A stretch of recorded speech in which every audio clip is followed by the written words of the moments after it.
Boa noite. Ah, já apareceu aqui, Sabrina. Que ótimo. Oh, meu Deus, espera aí. Você pode pedir para entrar?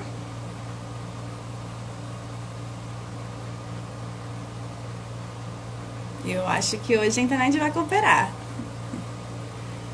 Tô sentindo isso.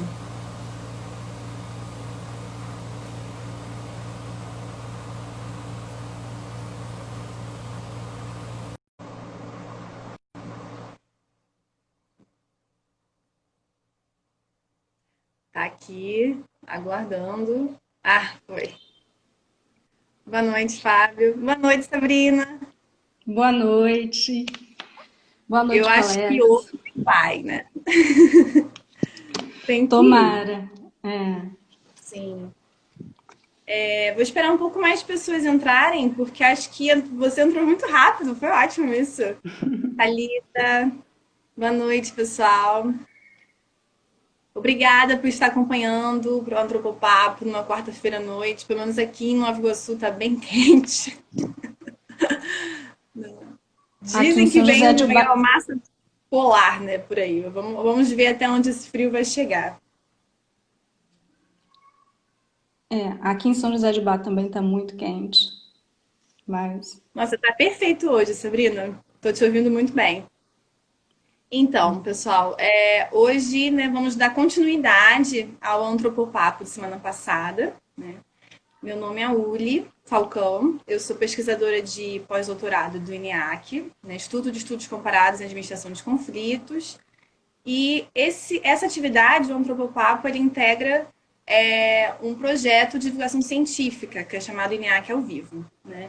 Onde temos lives que acontecem às terças-feiras, né, às 8 horas, quartas às 8, quinta-feira às 8. Inclusive, amanhã eu vou estar num Covid reflexão, dobradinha de live.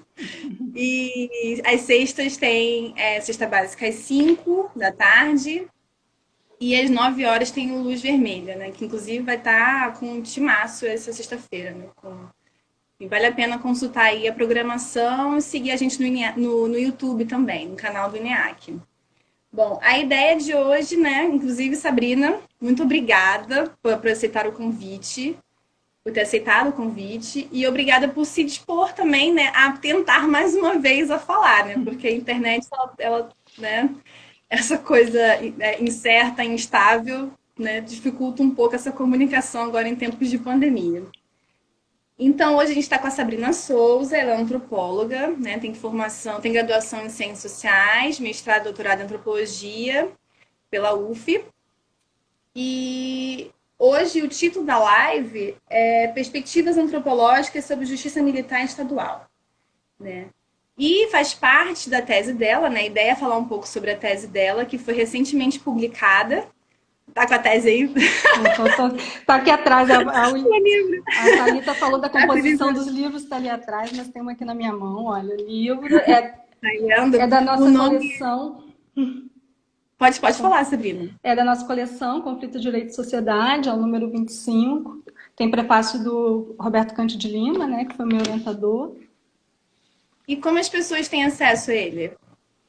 Conseguem É, comprar? elas podem comprar pelo site da autografia, pelo Sim. site da Amazon, da Travessa, por encomenda, também elas podem achar o livro tranquilamente. Futuramente, assim que tiver vacina, nas mãos da Sônia, eu espero. Sim. É, Espero que não demore muito. também. Então, a ideia hoje é falar um pouco sobre a Justiça Militar Estadual. Né, eu queria, Sabrina, repetindo, né, um pouco da live que durou semana passada, que você começasse a falar um pouco sobre o que constitui essa justiça militar, né, e qual é a diferença dessa justiça com as outras justiças, né, a outra justiça, na verdade, né, É. e como ela se enquadra nessa justiça, né, nesse sistema judiciário, e sobre essas particularidades da justiça militar. Pode falar, fica à vontade. Obrigada, Uli, pelo convite. Obrigada a todos que estão entrando, que estão aqui nos acompanhando. Eu vou logo recapitular um pouco do que a gente falou semana passada, né, para a gente Sim, entender um pouco melhor essa justiça militar o que ela faz e como que ela se enquadra nesse sistema de justiça. A justiça militar dos estados, ela é responsável por processar e julgar policiais e bombeiros militares estaduais. Então, ela é pautada por um Código Penal Militar, que é de 1969, então ela é um Código Penal Militar que foi instituído logo depois, que foi promulgado logo depois do AI-5, né, para dar suporte a essas ações da ditadura civil-militar que ficou de 64 a 89. E ele não sofreu muitas modificações nesses 50 e poucos anos, acho que vai fazer 51 agora, né, em outubro. Então tem o Código do Processo Penal Militar e o Código do Penal Militar, que datam dessa época. Em relação ao julgamento de policiais e bombeiros militares, o que mudou foi a Emenda Constitucional número 45, que tirou do Código Penal Militar, na verdade, tirou a possibilidade dos juízes militares, que são policiais ou bombeiros, de julgarem crimes contra civis. Então, nisso que é constituído a Justiça Militar. Ela vai agir em paralelo a outras legislações. Então, se um policial ele comete um crime que ele não está previsto no Código Penal Militar, como relacionado à Lei Maria da Penha, por exemplo, ele vai ser julgado na Justiça Comum. Assim como quando ele comete homicídio doloso, ele vai ser julgado por um tribunal do júri. Então, ela vai se relacionar dessa forma nesse sistema de justiça. Essa Justiça Militar do Estado, ela não tem possibilidade dela julgar civis, né? Que é uma pessoa que não tenha feito concurso para a polícia ou para o bombeiro. Ela, no entanto, a Justiça Militar Estadual, ela pode, até hoje, julgar civis, tanto que tem alguns casos dos últimos anos, principalmente das ocupações nas favelas cariocas. Um processo penal militar ele vai começar com um inquérito policial militar, que vai ser realizado ou por um policial, por alguns policiais, 2 ou 3, né, que vai ser um relator e mais um ajudante, ou por um bombeiro, se for o caso de um bombeiro. Depois desse colega de profissão do acusado, ele terminar o inquérito, ele vai caminhar para o Ministério Público Militar, que também é parte do Ministério Público do Estado do Rio de Janeiro de uma maneira normal, mas em algum momento eles são promotores em casos relacionados à Justiça Militar, e ficam ali há algum tempo, muitos anos, outros. A Glaucia tinha feito uma pergunta na semana passada que é interessante falar. Normalmente são promotores que estão no meio das suas carreiras, nem iniciaram, mas também esperam outras promoções, como ir para o primeiro tribunal do júri, por exemplo, né? Futuramente. E aí, depois dessa denúncia feita pelo Ministério Público Militar,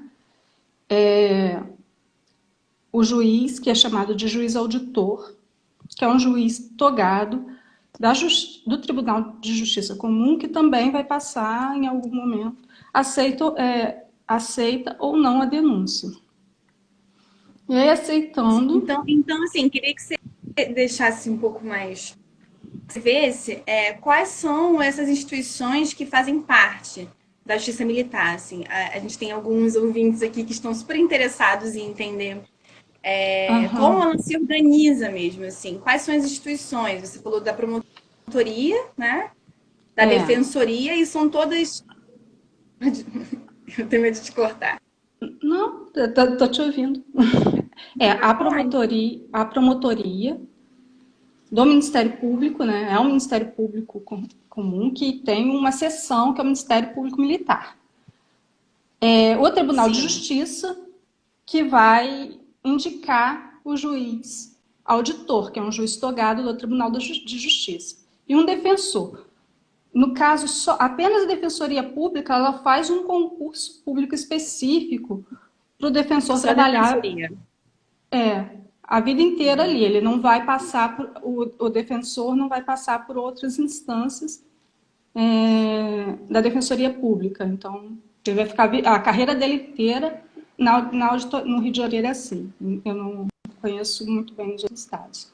Na Auditoria Fica na de Justiça Justiça Militar. Militar É o do Rio único de que tem uma Janeiro. prova específica para ele É, fazer parte dessa justiça, né?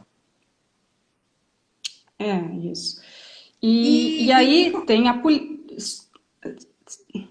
Tá atrasado. Mas pode continuar, desculpa. Também tem a polícia militar, né? Que vão ter os juízes militares que vão ser indicados pelo comando da polícia militar. Então, para os juízes militares permanentes, eles vão mandar uma lista e eles vão fazer um sorteio. Esses juízes militares vão ficar por 3 meses, depois vão ser trocados. No caso de oficiais da polícia militar, vão ter os juízes militares especiais, chamam Conselho de Justiça Especial, que vai ser uma escolha entre os de mais alto posto ou mais antigo do que o réu acusado.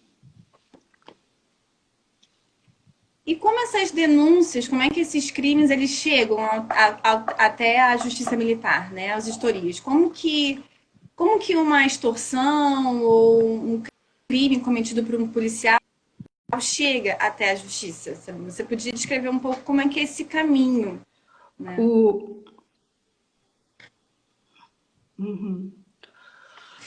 Agora eu não sei se é a minha internet Se uma pessoa da Sabrina. Agora tá, veio.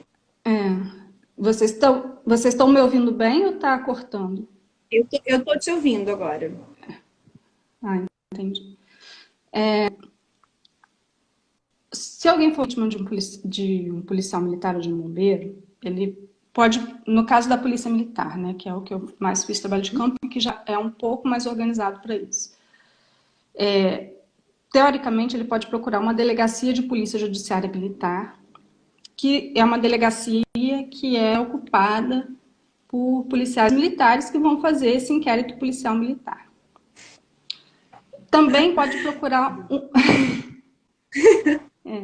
Eles também, eles podem A Glácia está procurar pedindo para dar um exemplo. E seria bom, assim, para contar um pouco esse percurso, né? Sai de quando um crime cometido por um policial, ele chega até a justiça militar, né? Seria interessante, a partir de um exemplo, se você lembrar de algum agora.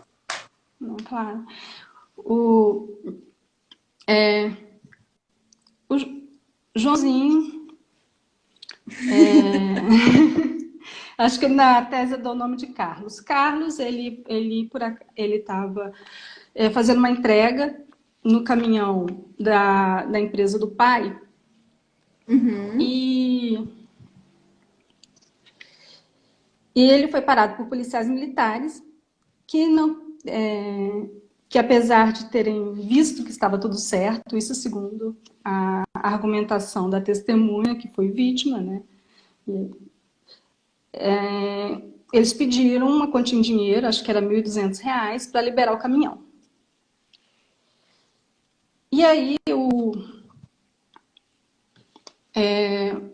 o Carlos não tinha, ligou para o pai, que foi lá resolver o problema, e o pai buscou uma delegacia de polícia civil, e esses pais, eles encaminharam o pai do Carlos para uma DPJM. Na DPJM, eles fizeram a investigação, então ouviram os acusados, fizeram uma cariação, eles ouviram as vítimas dos policiais, e chegou-se à conclusão que os policiais realmente tinham praticado uma extorsão naquele momento, naquela ação. Então, o Ministério Público, tendo o que eles chamam de materialidade, fizeram a denúncia, e o Carlos depois começou... depois de feita a denúncia, pelo pai do Carlos, não é isso? Pelo pai do Carlos. E eles suportaram ir na DPJM, se apresentar enquanto testemunha, e o inquérito ser montado a partir dos testemunhos dele, e o relator do processo, do inquérito, desculpa, o relator do inquérito, do IPM, enviou o inquérito para o Ministério Público. Depois de enviar o inquérito para o Ministério Público Militar, o Ministério Público Militar fez a denúncia na Auditoria Militar do Estado do Rio de Janeiro e, com a denúncia aceita, foi-se marcada a rotina da auditoria militar, que é, primeiro, ouvir o réu, fazer um interrogatório do réu, depois ouvir uma testemunha de acusação, depois ouvir uma testemunha de defesa e fazer uma audiência de instrução e julgamento.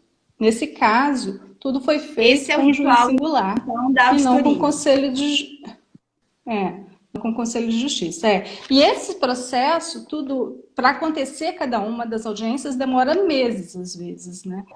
Então, não ser o mesmo Conselho de Justiça, se for no caso, nesse caso não foi, mas se tiver um Conselho de Justiça, dificilmente vai ser o mesmo Conselho de Justiça que vai acompanhar o processo do início ao fim. Vai ser... Eu travei, né? E esse Conselho de Justiça, como que... O que ele é? Em que consiste o Conselho de Justiça? Está presente em todas as auditorias, avalia todos os processos que são levados a... Voltou. Eu nunca me senti tão insegura com uma internet como eu tô nas últimas lives. Meu Deus do céu. Foi, tá me ouvindo, Sabrina? Não tô te ouvindo.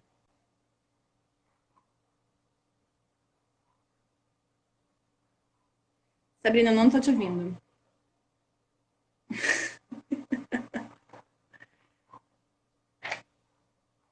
Vocês estão ouvindo a Sabrina?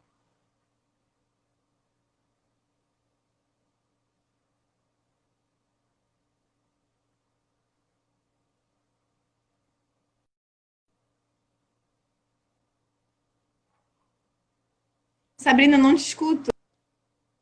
Eu não te escuto. Agora eu não sei se é a minha internet. Meu Deus do céu! Sem som. As duas? As duas ou somos nós duas? Ah, Sabrina. Tenta tirar o fone, Sabrina, por favor. Ver se vai.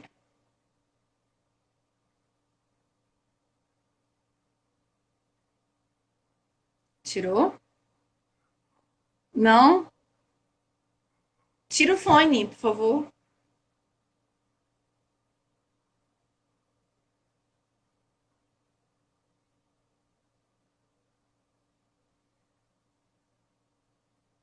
Sim, sim, é só a Sabrina. Você conseguiu tirar o fone, Sabrina? Sabrina, você tá me ouvindo? Qualquer coisa, escreve. Ah, você não tá me vendo. Deixa eu escrever aqui, peraí. Ah, meu Deus.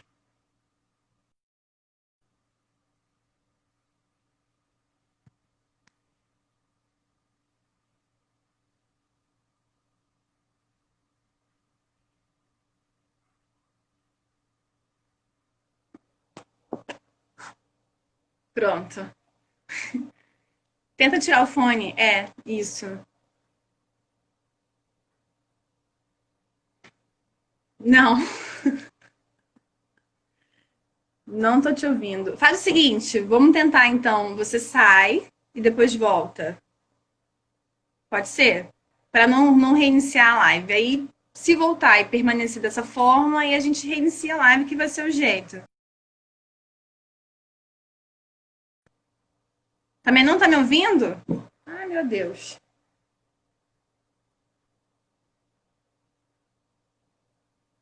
Vou esperar a Sabrina retornar pra gente tentar mais uma vez. Tá difícil sair essa live, viu? Tá difícil. Mas uma hora ela vai sair.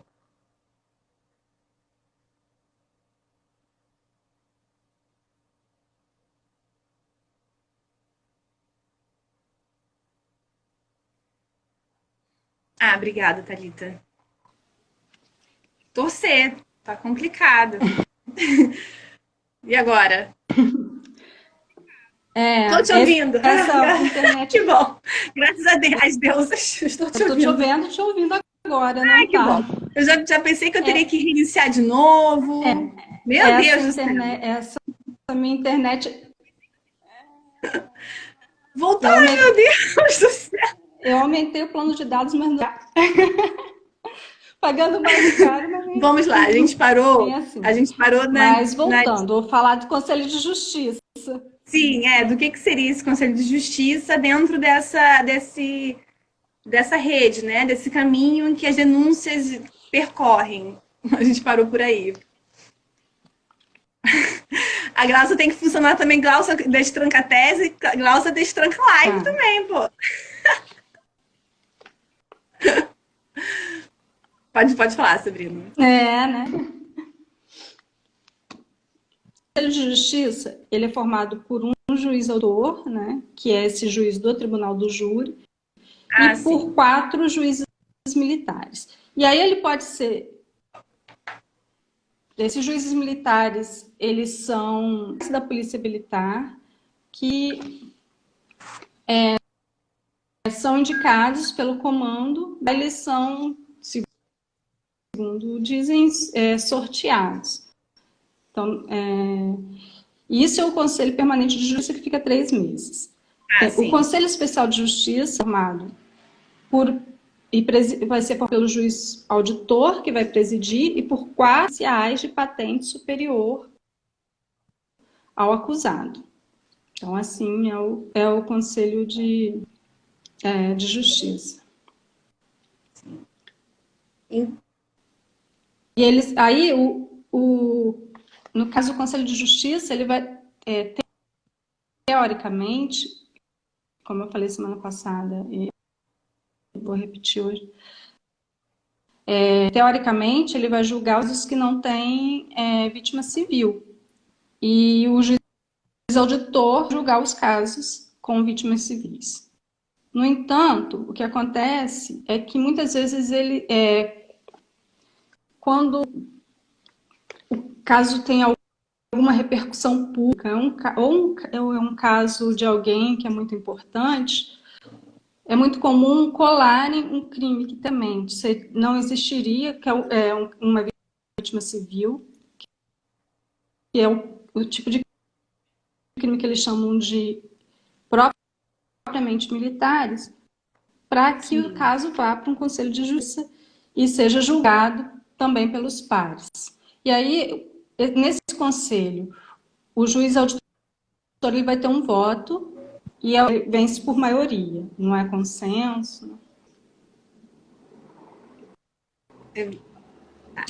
Assim Então, se organiza. são esses atores que fazem parte desse ritual da auditoria quando um crime ele envolve uma vítima civil, né? E no caso eu queria que você falasse um pouco mais assim sobre o papel dessa vítima, porque ao mesmo tempo que, né, pelo que você está falando, a vítima ela também funciona como uma testemunha, né? E aí como é que você no seu campo, inclusive depois eu queria que você falasse um pouco como você chegou, né, até esse campo, como é que foi a entrada no campo, enfim, descrevesse um pouco como é que foi essa pesquisa, mas falasse um pouco desse papel, né, desse duplo papel da vítima como testemunha, né, de acusação, né? Que é esse papel que ela assume no caso quando o processo ele começa a se desenrolar.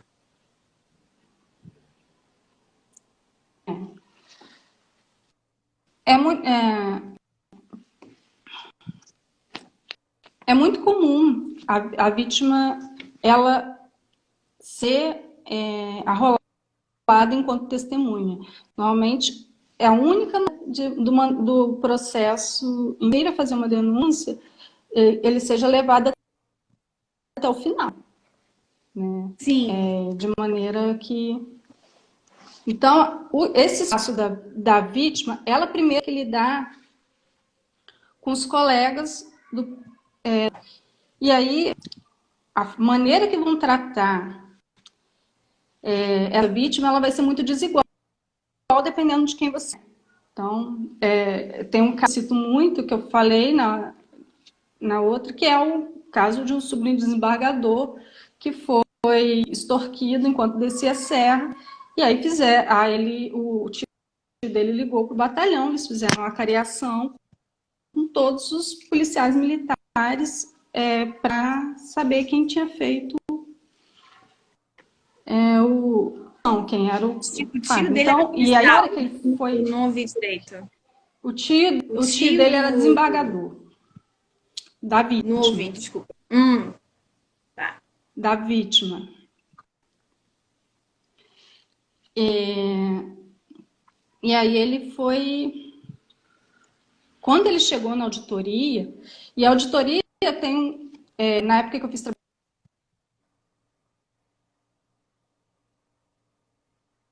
Ah, não. Meu Deus. Sabrina, tá difícil. Tá difícil. A gente vai tentar aqui migrar para outra plataforma. Não sei se é o Instagram que tá assim. Eu acho que não. Acho que é a internet mesmo. E, gente, muito obrigada por acompanhar, né? Mesmo com esses imprevistos, né? E com essa instabilidade da internet, que dificulta um pouco, né? A fluidez, né? Da conversa, do bate-papo. Tá difícil. Pois é. Tá muito longe, né? Não tem ônibus direito, não tem Uber. Tá difícil. Pede para entrar, por favor, Sabrina. De novo.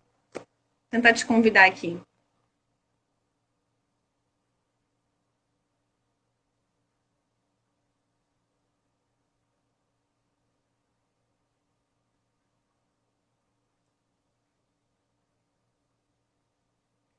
Sabrina.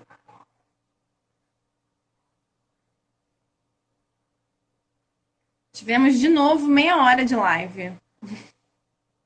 Por enquanto. É, é. É verdade, Glaucia. Porque.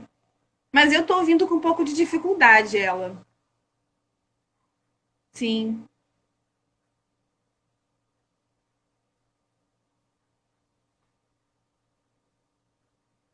Porque tá muito frequente nessas quedas, essa instabilidade. Aqui.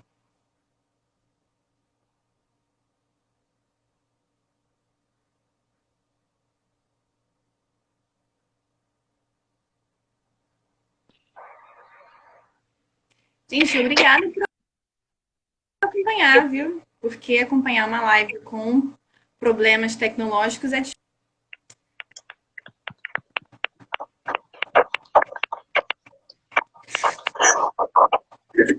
Sabrina. Agora faltou luz. Mentira! Não é possível isso. Mas, ó, se você quiser continuar falando, pelo menos alguns pontos que você acha importante para as pessoas entenderem como a justiça militar ela se organiza, você pode continuar falando disso eu não vou te interromper em nenhum momento para a live seguir minimamente, assim, se você quiser também, né? Ok. Se qualquer coisa, falem comigo por mensagem aqui, que eu repito, e falem que não estão ouvindo. Sim, sim. Estou usando o 3G, vamos ver quanto segura, né? A sua fala tá muito boa, assim, tá melhor do que antes em relação a não tá sendo cortada, tá direta. Pode continuar. Fala o que tiver vontade de falar sobre justiça militar para que as pessoas entendam um pouco mais sobre como se organiza, enfim, como é que foi o trabalho de campo. Pode mandar ver, manda bala. Vai lá. Então, aí quando é esse tipo de vítima, como um sobrinho de desembargador, por exemplo, ele tem um determinado tipo de tratamento. Mas quando são aquelas pessoas que são consideradas suspeitas, né? Então, que não são aquelas pessoas que elas são normalmente olhadas como clientes da justiça, como os acusados na justiça, elas já são tratadas de uma outra forma. Aí eu estava falando do corredor, por exemplo, da Justiça Militar. Ele era um corredor, na época que eu fiz trabalho de campo, muito estreito. E eu vou colocar aqui o telefone em algum lugar. E aí as vítimas que se apresentavam como testemunha, elas tinham que ficar naquele mesmo espaço que era muito apertado com os réus, com aqueles que, teoricamente, agrediu. Além disso, todo o processo para dar esses testemunhos e para manter essa denúncia, ele era um processo de muita humilhação para essas vítimas, né? Então, tem um caso que é o caso do Marcelo e do Maurício, e que eles estão indo para um curso técnico e são alvejados, levam tiros de policiais na linha amarela, ali perto da maré. Então, eles se esforçam, conseguem fazer a denúncia, só que ao chegar na auditoria, na hora deles darem o depoimento deles, né, de acusação, a juíza o tempo todo perguntava: mas se você não deu a entender que você iria atirar para trás, eles não poderiam ter entendido uma outra coisa e por isso atiraram? Então, normalmente ia e levava o depoimento dessas vítimas para esse caminho. E sendo que, além deles levarem os tiros, eles ficaram muito tempo hospitalizados, foram levados algemados para o hospital, então passaram por uma série de humilhações que você não espera que tenha que passar, mesmo depois de ter feito uma denúncia contra um policial que não agiu de uma maneira que você acha que deveria ter agido dentro da lei. Então, é um pouco esse o papel da vítima. E aí, por isso que teve uma coisa que me chamou muita atenção, e eu decidi descrever um homicídio quando eu fui fazer o trabalho de campo em Portugal. Porque lá tinha uma figura que era o assistente de acusação, que era obrigatório, que era conhecido como o advogado da vítima. Porque aqui, ter um assistente de acusação, assessorando o Ministério Público, quando se é uma vítima, é um privilégio. Lá é obrigatório. Então, se uma vítima ela não tem condições de ter esse advogado, vai ter um defensor público para acompanhá-la. Não é o caso no Brasil, né? As testemunhas, elas têm que passar, têm que estar convivendo nesses espaços, lidando com a justiça que elas conhecem pouco e onde ela não é bem vista, sozinhas, sendo olhadas como inadequadas e com comportamento errado para aquele lugar.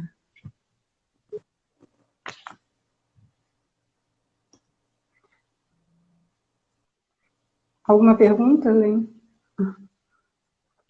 É que eu deixar você falar à vontade, assim. Você pode desenvolver mais um pouco. Bom. Como é que foram esses casos em que você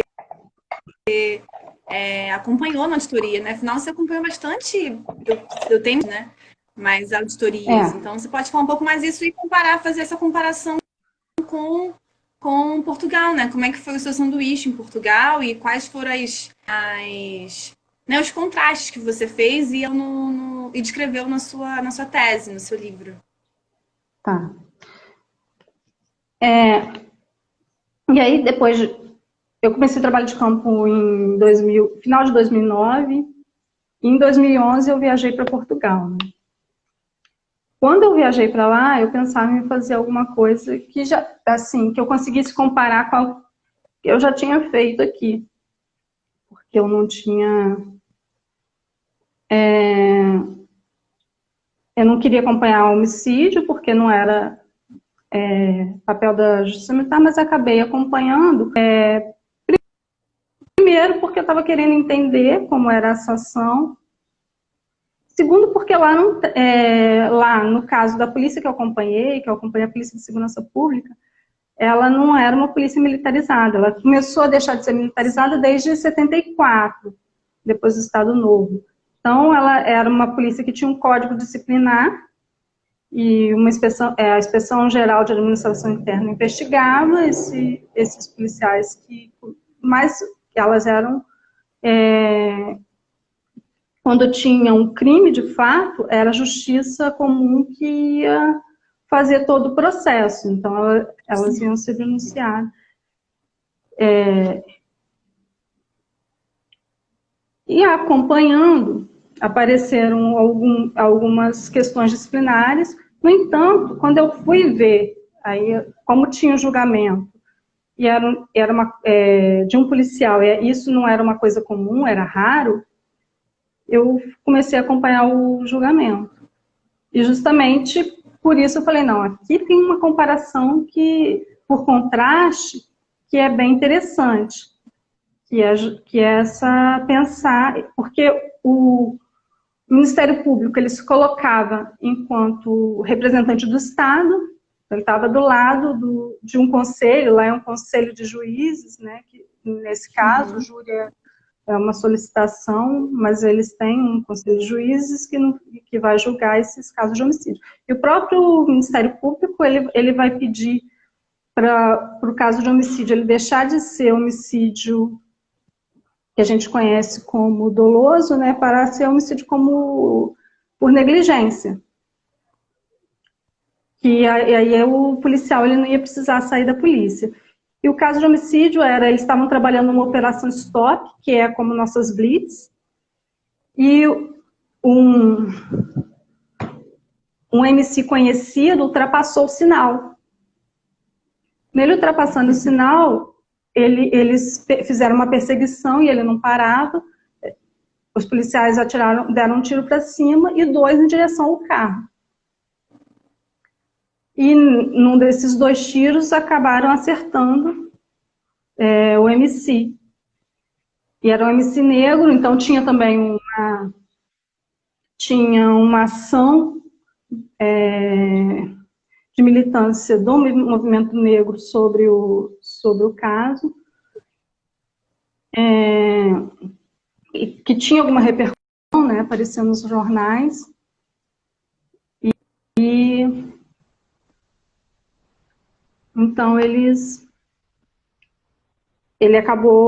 conseguiram que o policial fosse acusado.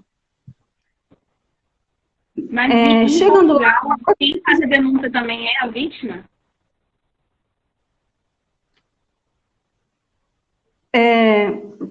Pode ser a vítima, mas não é necessariamente a vítima.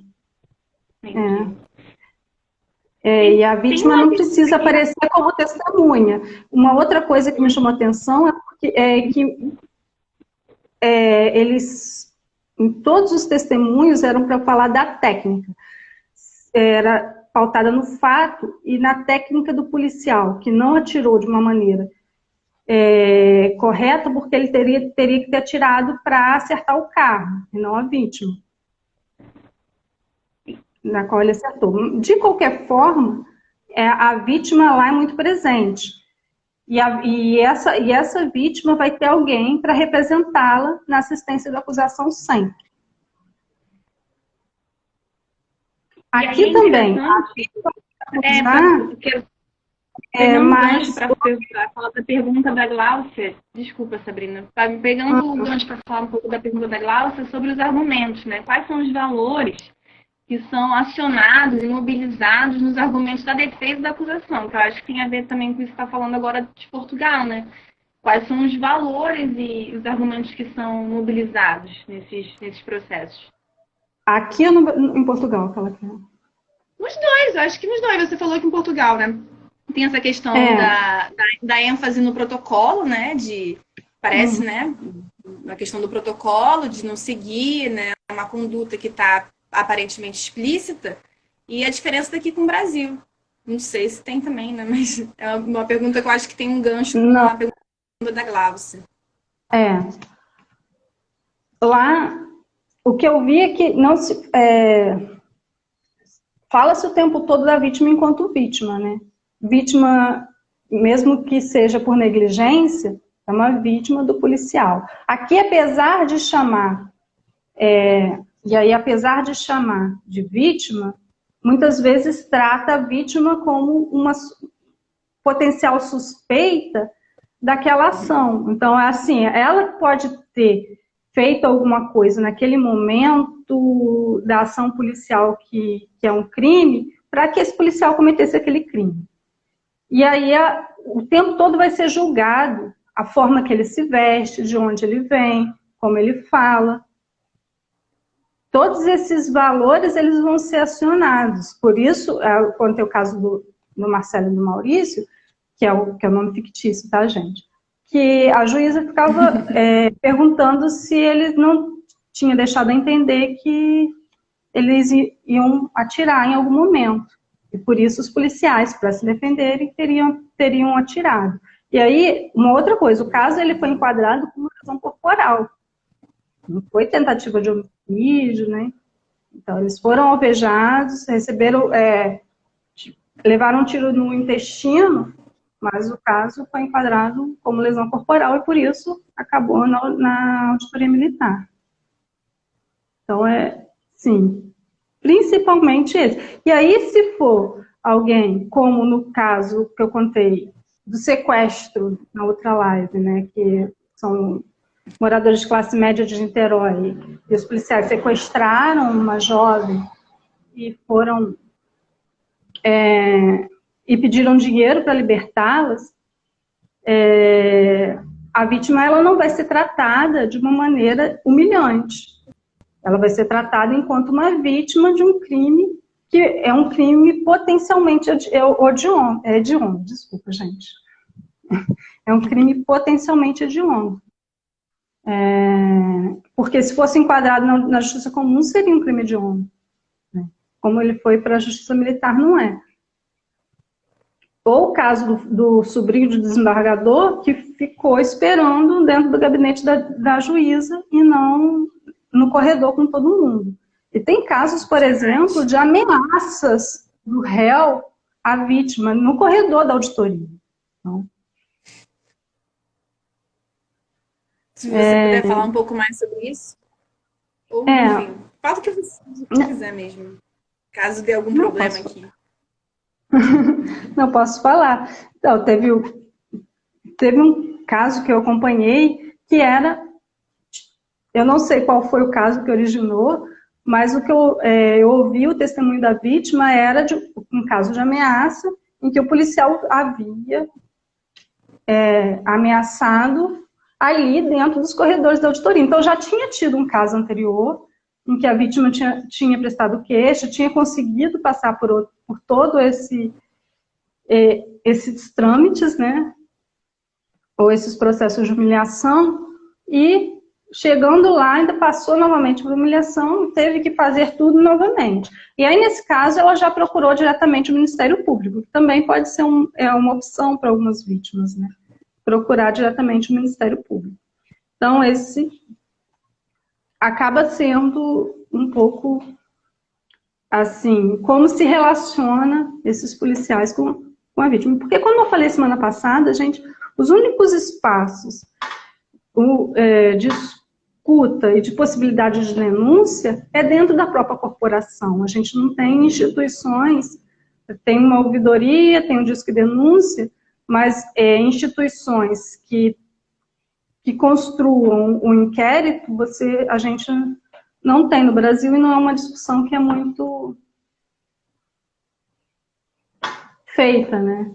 Sobre as possibilidades de transformação disso. Enquanto política pública, a gente não fala muito disso. Então, Essa é uma forma. Agora, assim, um grande número de casos na justiça também são relacionados a colegas, né? Então, por quê? O inquérito policial militar é feito de um colega para o outro. Os colegas estão trabalhando dentro do mesmo batalhão. E aí tem um que tem, às vezes, a mesma patente, ou uma patente superior, e consegue, com o comandante do batalhão, instaurar um inquérito por causa de uma disputa, que eu chamo de disputa política dentro do batalhão, né? Por conta dos cargos, das relações de confiança, para colocar o outro no que a polícia chama de geladeira, né? Para manter ele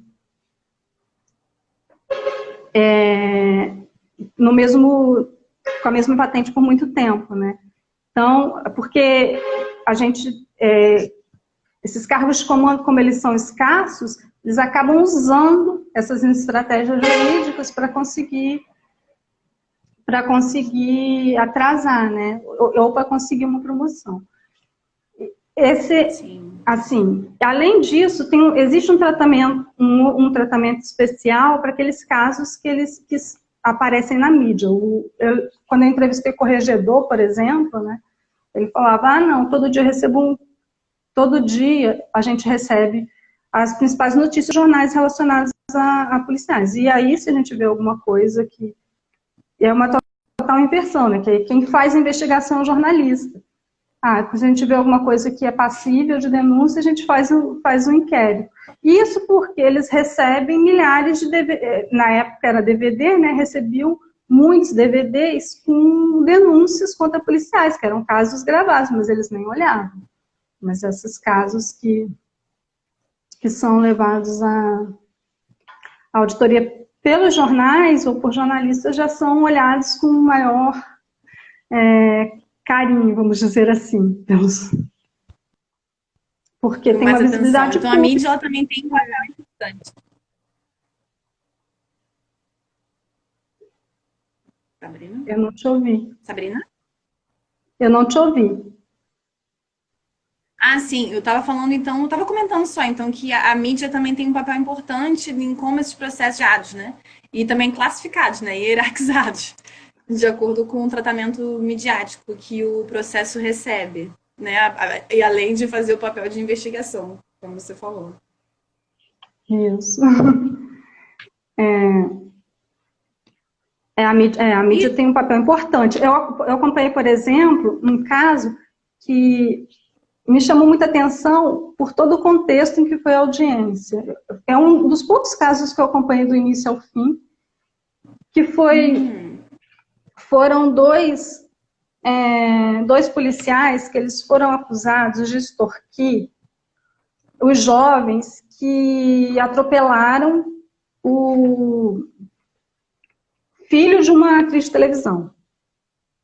O filho, eu não falo o nome, é o filho da Cissa Guimarães, na tese eu não falo o nome. Na hora de fugir, os dois policiais que estavam perto do túnel pediram uma quantia em dinheiro para liberar os jovens que tinham praticado homicídio. E eles marcaram de encontrar depois, deram R$1.000, eles tinham pedido 10 mil, e o pai ia dar, mas quando ele viu o pai do jovem que atropelou, né? Quando ele viu quem tinha morrido, ele falou, não vou dar, porque isso daí não vai ter jeito, porque vai ser investigado de qualquer forma. E aí o pai do jovem que praticou homicídio, ele denunciou os policiais. E aí foram todos denunciados por corrupção, né? Tanto o pai do jovem quanto os policiais que praticaram a extorsão. E aí, acompanhando as audiências, uma coisa me chamou muita atenção, porque eles fizeram a investigação de uma maneira muito minuciosa, né? E conseguiram acompanhar. Só que teve um dos dias da audiência em que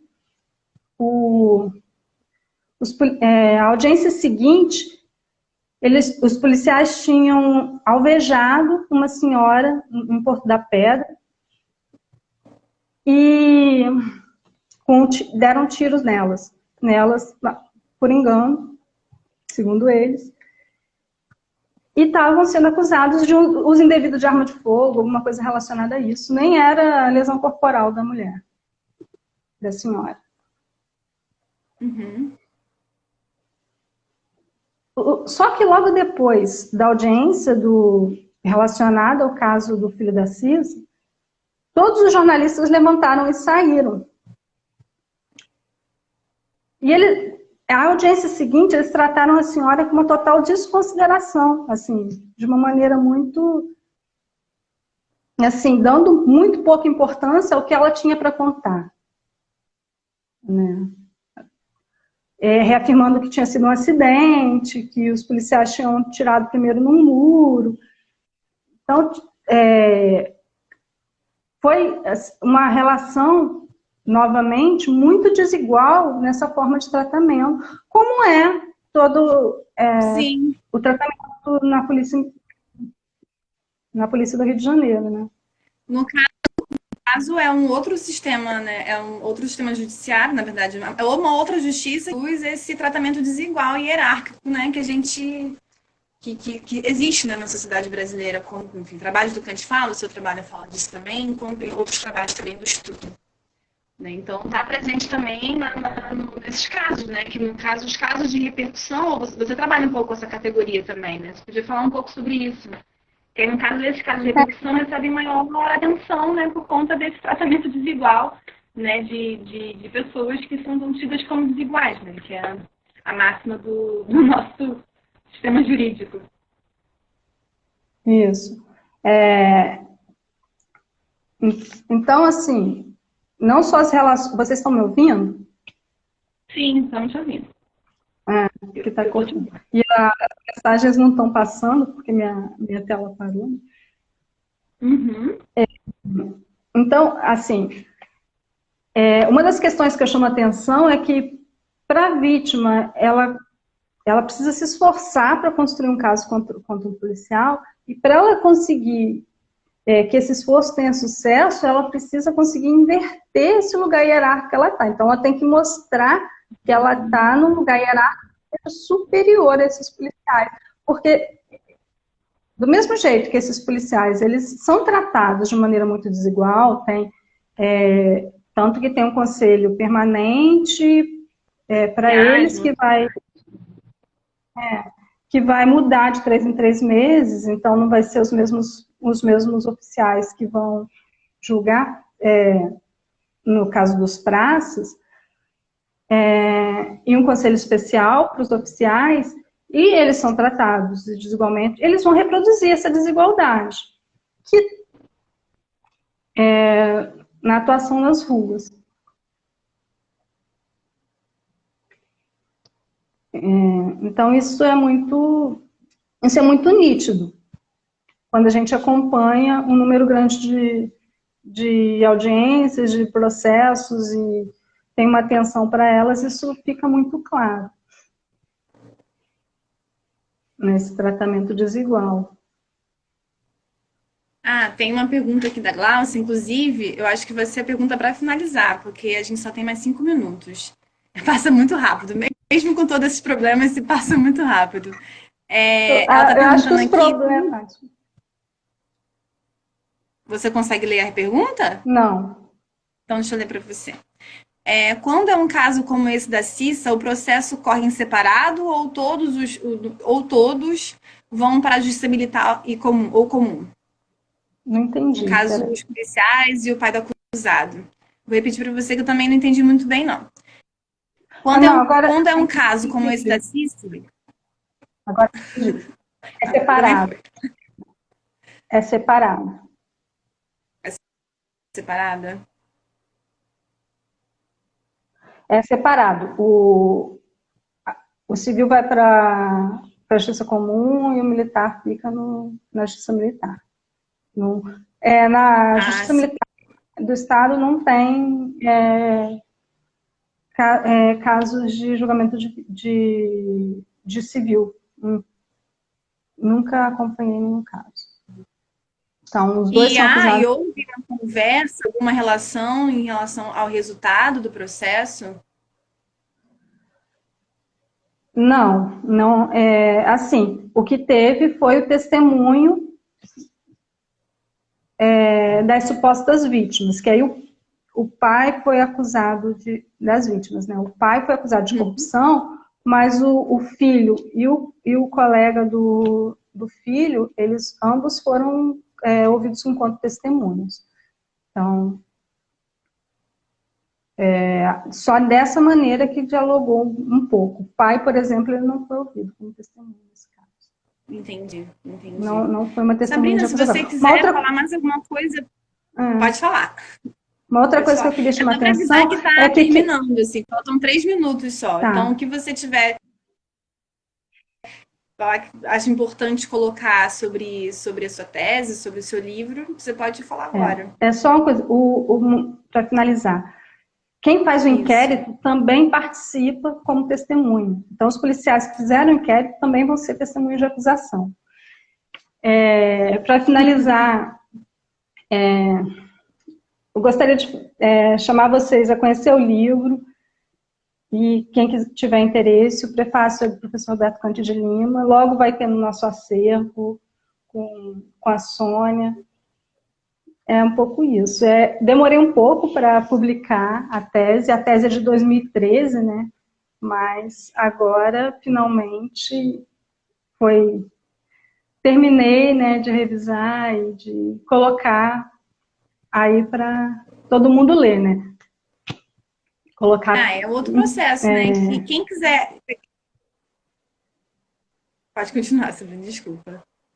Quem quiser adquirir o livro, agora pode adquirir no site da Autografia ou em outros sites que a gente é habituado a comprar livro, como a Amazon, a Travessa. Então, tem também essa possibilidade. Então, a Livraria da Autografia e, como nas melhores livrarias, vamos dizer assim, online. E quem quiser também ter acesso aos artigos publicados pela Sabrina, que ela fala sobre essa questão da vítima, da testemunha, da justiça militar, da organização da justiça militar, sobre essas particularidades da polícia militar, né, e por que de ser militar também, a gente falou acho que na outra live, né, na live passada, não nessa, tem só jogar lá no Google, ou vai no Lattes, enfim, procura os artigos que tem bastante coisa também publicada da Sabrina. E tem a tese também, né? Achar, mas compre o livro. Tem a tese, está online, qualquer um pode acessar. O livro está revisado, então é melhor, e tem um prefácio do Kant. E vocês podem achar os artigos. Também tem a academia.edu, então é só jogar no Google, não é difícil. Também tem um artigo sobre o caso Amarildo na Justiça Militar, né?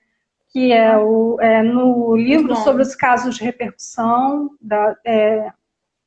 publicado também pelo INEAC, para quem tiver interesse. É só buscar ali. Muito bom. Obrigada, então, Sabrina. Inclusive, eu queria ter conversado mais um pouco sobre esses casos de repercussão, né? No que constitui esses casos de repercussão, e diferença com casos paradigmáticos, enfim. Mas isso aí deixa um momento, e quando a internet também cooperar, né? Queria agradecer mais uma vez aos ouvintes que persistiram. Hoje nem só aos ouvintes e interlocutores, né? Hoje nem só a internet, mas a Luz também resolveu nos boicotar. A Luz, olha só isso. Gente, é inacreditável. É inacreditável. Tá? Mas, enfim, temos que ter 20 segundos agora. Então é isso. Gostaria de agradecer a paciência. Sabrina, mais uma vez, pela persistência também, disponibilidade. Queria agradecer a interlocutores e próxima quarta-feira, mais um Antropopapo. E amanhã também tem um convite de reflexão que eu vou estar presente, coincidentemente. Quiser falar mais alguma coisa, Sabrina?